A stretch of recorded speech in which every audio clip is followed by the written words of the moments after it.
มาเบิ่งไฮไลท์การแข่งขันสปปลาวเฮาU16ปะทะกับสิงคโปร์ถือว่าลาวเฮาตั้งที่1ก็ได้บุกสิงคโปร์ตอนนี้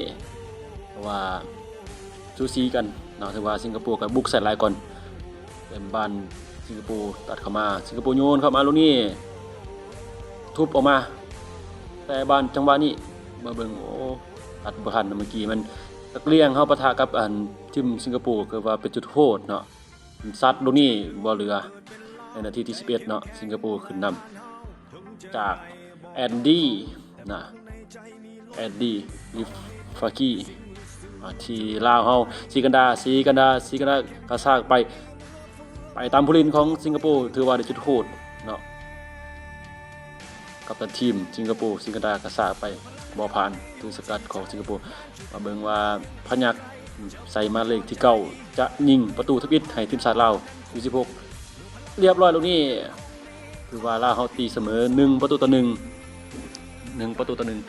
แต่ว่าสิงคโปร์ประตูทวิตของแนะนำทีมชาติU16เนาะ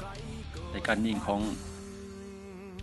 ครึ่งเวลาที่1นะนาทีที่39นะมาที่ลาวเฮาได้บุกอีกครั้งนึงเป็นปานฟ้าของลาวโยนเข้ามาถึงมือกักเลี้ยงของสิงคโปร์โยนเข้ามานี่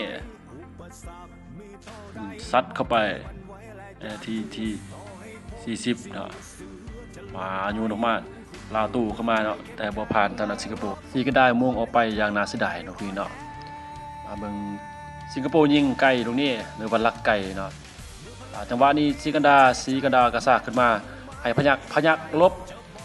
บุญประเสริฐซัดเข้าไปนี่เรียบร้อยไปเขาเนี่ยอย่างงามเนาะหรือว่าพยักเนาะหรือว่าลีกได้เฮ็ดอย่างงามเนาะบุญประเสริฐยิงทางด้านสีกันดานะครับดูนี่งามหลายแต่ว่าปาดเข้ามาเนาะซัดไปแล้วนี่เรียบร้อยบ่เหลือแต่ว่าลาวขึ้นนำ2-1ในนาทีที่10ปลายเนาะทางด้านสิงคโปร์เข้ามาตรงนี้เปิดขึ้นมาออกหลังไปจังหวะนาทีที่60ถือว่าลาวเฮาเสียฟาวล์จากกระดำเนาะสิงคโปร์จะเปิดลูกฟรีคิกตรงนี้โยนขึ้นไปสกัดขึ้นมาลาวสกัดออกมาได้เนาะตัดมาที่ภาพสิงคโปร์ฟรีคิกตรงนี้ซกออกมาได้มือผู้ข้างซ้ายประตูเนาะกระดำอาวานลงอย่างงามดูดให้มูแต่ว่าลาวเฮาก็ได้มีโอกาสในการตู้มาเบิ่งว่าจังหวะ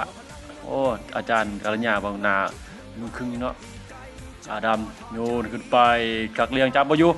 เฮาซัดได้บ่สิกระดายิงตรงนี้ติดโอ้โหอย่างน่าเสียดายตรงนี้คือว่าเกือบได้ประตูที่3เนาะว่าลาวเฮาจะได้ยิงมาที่สิงคโปร์ให้นี่โอ้ถือว่าเป็นบ้าน2จังหวะที่ว่า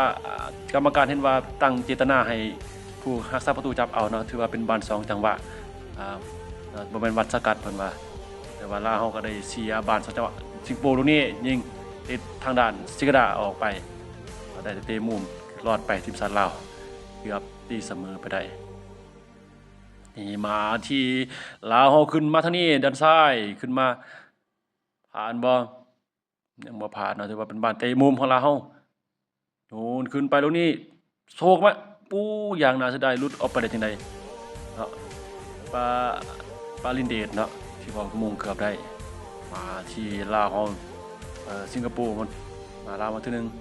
เป็นบ้านออกเป็นบ้านสิงคโปร์เนาะกาดำได้บ่ถึกตำตรงนี้กรรมการว่าจะได้เป็นบ้านฟาวเอาใส่ศอกมาเนาะจังหวะนี้ลินบ่ถึกบาทเลยเนาะกาดำโยนขึ้นไปตรงนี้มงได้บ่โอ้ยเกือบสกัดเข้าประตูตัวเองทางด้านสิงคโปร์ลาวเฮาเตะพลิกมุมเข้ามามงเข้าไปบ่ผ่านมาที่ลาวครั้งนึงบุกกับต่อเนื่องทดเวลา8นาทีเนาะเดี๋ยวว่าลาวเฮาทดกรรมการทด8นาทีกระดำโยนเข้าไปชิดขึ้นมายิงได้บ่ฟาดตัวนี้ตึ้มโอ้โหบานบ่แห้งเนาะตกดินก่อนมาที่สิงคโปร์ลูกนี้ติดเซฟทางด้านบุญหักษาประตูลาวมาที่ลาวพัดผ่านมานึง ปาลินเดชล็อกซ้ายล็อกขวามาเอานี่ยิงได้บ่ติดบล็อกทางด้านสิงคโปร์ถือว่าโอ้ลูกนี้ถ้าว่าได้มาจังหวะที่นี่อีกปาลินเดชปล่อยให้ยิงลูกนี้ติดเซฟทางด้านสิงคโปร์โอ้ถือว่าเราได้จังหวะหลายจังหวะที่ว่าครึ่งวันที่2เนาะแล้วกรรมการกระเป๋าปิดหมดเวลา